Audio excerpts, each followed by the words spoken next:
Hello, Just Too Good here. Today we're taking a look at the LEGO Spider-Man Far From Home Stark Jet and the Drone Attack set with 504 pieces, 4 minifigures, and this retails for $70 where people are finding at Walmart. I just got mine from eBay. I want to start off with Nick Fury. The design of this is the only exclusive character to this set. Love the torso and leg printing, also the face printing.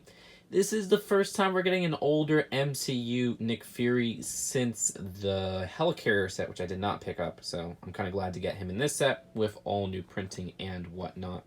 And I mean, this is a Spider-Man set, so were you not expecting Spider-Man here? The design of this is the exact same as the ones in the Spider-Man Homecoming sets, which is okay because those are off the shelves, so might as well just put them in one set. I'm glad the other sets had new versions of Spider-Man, though. Here is Happy Hogan, and this is where things get bad, because this looks nothing like Jon Favreau's character from the MCU. I don't know what they were doing here. And in this movie, he has like a goatee. He also has dark brown hair in general. So yeah, this is super inaccurate. I don't know if they couldn't get the licensing to Jon Favreau's appearance in general. That's what it seems like to me. Like, it reminds me when they couldn't do Tom Cruise in the Dimension sets, even though that looked more faithful to Tom Cruise than this does to Jon Favreau.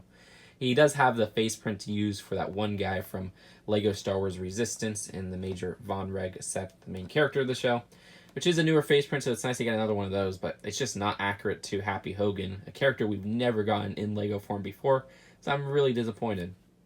So here is Mysterio, the last minifigure of the set. The design of this is the same as the other 3 Far From Home sets, but it's a really good figure in general. I love the torso and leg printing.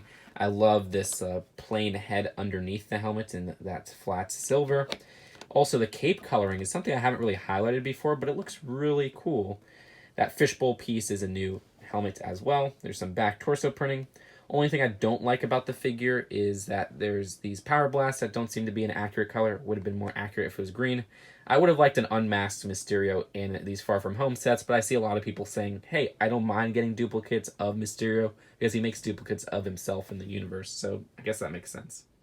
So for the build of the set, you have the Stark Jet and 2 of these drones.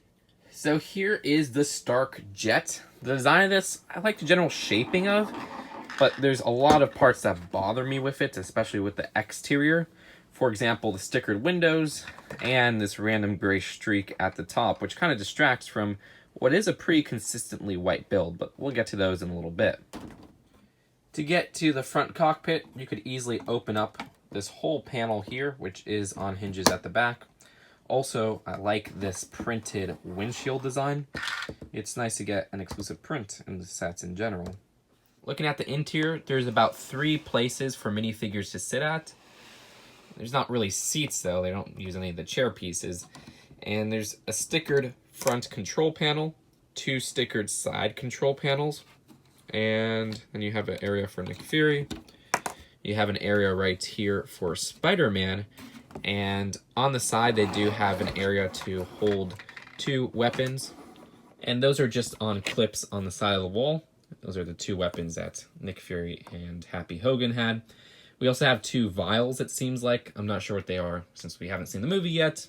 There's also a stickered 1x2 for a Spider-Man piece. And this middle section is actually a play feature.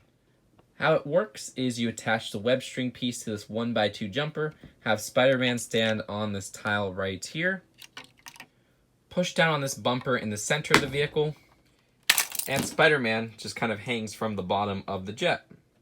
And the only other exterior part is right behind that little bumper piece, which has a stickered part saying Stark Industries on both sides of the vehicle.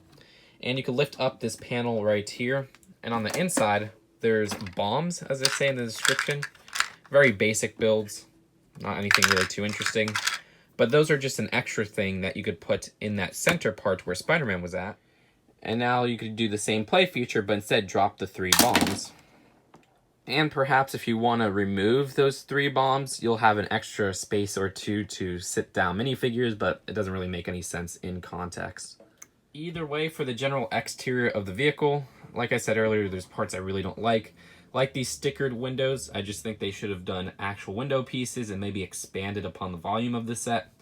There's also some stud shooters, which you know how those work. Keep in mind, each wing is identical, so the wings on the opposite side are the exact same. You can adjust this wing piece right here, but at the back of the jet, you can adjust these wing pieces, and those are just on hinges. And the engine design actually uses a really cool big blue flame piece, which I don't see too often. And as I said earlier, both sides of this jet are the exact same builds with the adjustable wings, and the center part with the stickered pieces as well as the stud shooters. And finally, while I don't like this random streak of gray at the top, I do like the bottom, which uses a lot of gray as well as some translucent blue. For example, there's these little ball joints on the side that just seem to give a look at the technology of how this is kept in the air. I think those add to the effect of this jet. But that's it for this build, and there's 2 other builds. And the remaining builds are drones, which the design of these are identical to each other. They look a little bit high-tech, which I like, and a bit unique for LEGO's drones. And the design of them also have stud shooters, which you know how those work, one on each side. But yeah, you can adjust these front parts as well. Kind of imagine that maybe they're like little guns or blasters or whatnot. But not the most, I guess, detailed builds out there, but still pretty cool for the size. That's it for the builds of the set. Let's take a look at the packaging and then the final verdict. So here is the box for the set, a $50 box size. Huh, that's really weird. Why is this set $70? And then you got the back design as well. And this is weird because the instructions do not have an ad for the Molten Man or the Hydro Man set. So that means that the Molten Man set's the only one with instructions with an advertisement. I don't know why they made it just for that one set, but all right. I'm sorry, guys. I am not a fan of this set.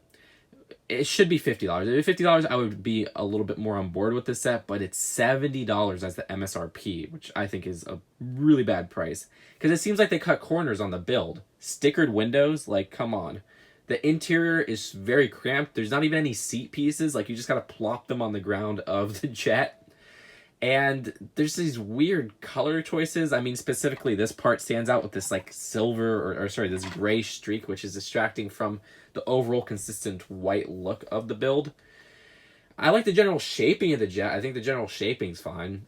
And then when you get onto the minifigure selection, there's only one new minifigure, which is something Molten Man had, but that's a much cheaper set, and it has a much better build. The only new and exclusive minifigure here is Nick Fury. Now, Mysterio is new, but he comes in the other 2 sets. The Happy Hogan looks terrible. It looks nothing like Jon Favreau. And the Spider-Man minifigure is the one from the Homecoming sets. I don't mind that they included that Spider-Man and that Mysterio, but I do wish they would have included more characters in the set and more minifigures, because again, this is a $70 set. I don't know what's going on here with that price. The drones are okay. They're decent. But yeah, out of the whole, I'd rate this one a D+. For $70, yeah, it's going to be that low, because I think that's a terrible price. Thankfully, at Walmart, they're selling it for $56. Walmart usually sells stuff $20% off right off the bat, so that's pretty good. So go get it there if you're going to buy it. That's all I got to say. Either way, what do you guys think of this set? Leave your thoughts in the comments below. I'll see you guys later. Peace out.